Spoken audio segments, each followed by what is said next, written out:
स्त्री पर बुरी नजर विनाश का रास्ता है।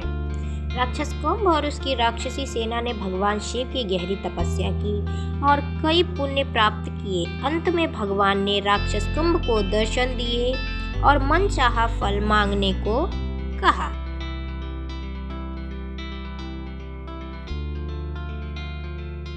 राक्षस ने बलवान यशस्वी होने का आशीर्वाद मांगा। भगवान शिव ने प्रसन्न होकर राक्षस को आशीर्वाद दिया। घमंड में चूर राक्षस ने स्वर्ग पर हमला कर सभी देवताओं को हरा दिया और स्वर्ग पर कब्जा कर लिया। तब देवता मारे मारे फिरने लगे। तब उन्हें नारद मुनि मिले। उनकी सलाह पर इंद्र देवता दत्तात्रेय के पास गए और अपनी करुण कथा का बखान किया। दत्तात्रेय ने मुस्कुराकर देवराज इंद्र से कहा, हे इंद्र, तुम कुछ भी करके राक्षस कुंभ को मेरे पास भेज दो, उसके बाद तुम्हारी समस्या का अंत निश्चित है। देवराज ने यही किया। किसी तरह से कुंभ को भगवान दत्तात्रेय के पास भेजा।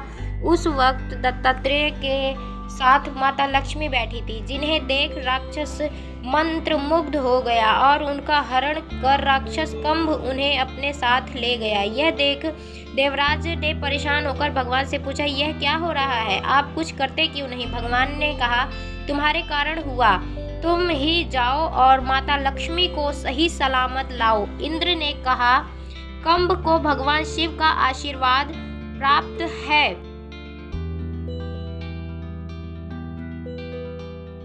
देवता उसे नहीं हरा सकते। तब भगवान ने कहा, राक्षस कुंभ ने भावनाओं में बहकर पराई स्त्री का स्पर्श किया है और उनकी इच्छा विरुद्ध उनका अपहरण किया है। अब उसके सारे पुण्य पाप में बदल चुके हैं। वह अत्यंत ही निसहाय है और निर्बल है। अतएव यह उपयुक्त समय है, उस पर हमला करो और माता लक्ष्मी के साथ इंद्रलोक को भी पा लो।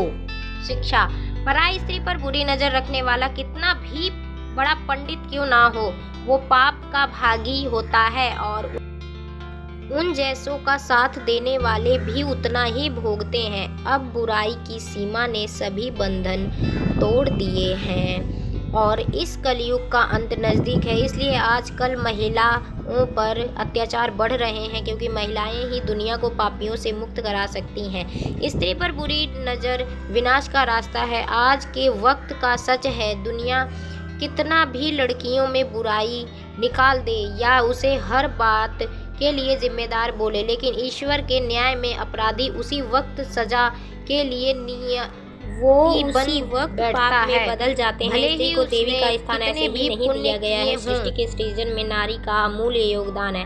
दोस्तों, हमारे चैनल को सब्सक्राइब कीजिए, लाइक और शेयर भी कीजिए। आपको इस कहानी से क्या शिक्षा मिलती है, हमें कमेंट में ज़रूर बताएं। हमें आपके कमेंट का बेसब्री से इंतज़ार